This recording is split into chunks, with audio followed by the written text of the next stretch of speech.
ওকে, আমরা এবার চেক করব। যেমন আমি আমার নাম্বারটা দিয়ে অথেন্টিকেট করলাম, এবার আমি চাচ্ছি অন্য একটা নাম্বার দিয়ে অথেন্টিকেশন করব। যেমন আমি আমার ছোট ভাইয়ের নাম্বারটা দিয়ে আমি চাচ্ছি ইয়া করব। যেহেতু আমার নাম্বার আসলে কোনো মেসেজ আসবে না যদি আমি অন্য আমার, হ্যাঁ নাম্বারটা বলো,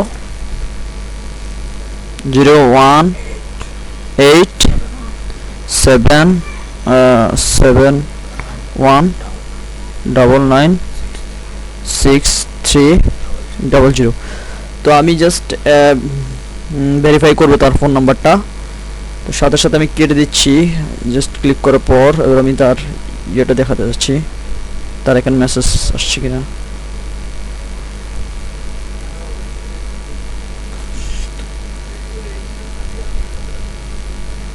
এই যে অথেন্টিকেশন কোড চলে আসছে, আমি একটু দেখাই।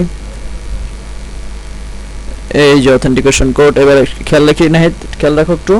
আচ্ছা সমস্যা নাই, এই কোডটা এবার আমি আমার প্রজেক্টে বসাবো। ভেরিফাই কোড বলো নাহিদ, বলো 691481, অর্থাৎ ওর। এবার আমি এই দেখেন একটা, এই যে তার অথেন্টিকেট হয়ে গেছে। এবার তার নাম্বারটা আমি টেস্ট করে আসি, ইউজার আইডি চলে আসছে। এবার আমরা তার ইয়েতে দেখে আসি,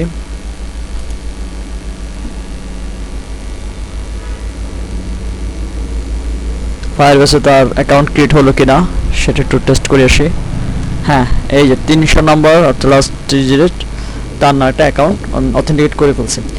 এটা একটা। তার পাশাপাশি আমরা আরেকটা জিনিস দেখাবো, যে চাইলে মেল দিয়েও করতে পারেন, মেল দিয়ে অথেন্টিকেট করতে পারেন। অর্থাৎ ইউজার আইডির মধ্যে খুব ভালো একটা জিনিস দেখি, লাইক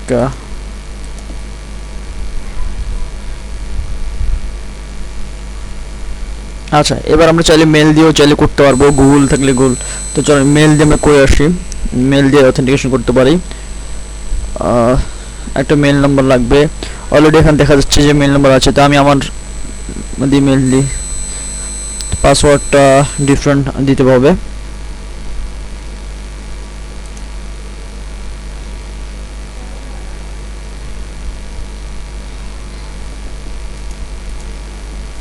যাই হোক, পাসওয়ার্ডটা সেভ রাখাটাই ভালো।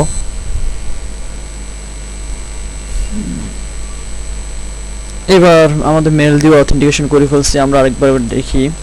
অর্থাৎ এই ফায়ারবেস ইউআই এর অথেন্টিকেশন সবচেয়ে বড় ফ্যাসিলিটি ছিল কোড। আমি কিন্তু নতুন করে কিছুই লিখিনি, জাস্ট ওরাই আমাদেরকে দিয়ে দিয়েছে। জাস্ট একটা কোডের উপর বারবার আমরা কিন্তু মেল দিয়ে অথেন্টিকেশন করতে পারি, ফোন নাম্বার দিয়ে চাইলে করতে পারি, আমরা গুগলের জিমেল দিয়ে আমরা চাইলে করতে পারি।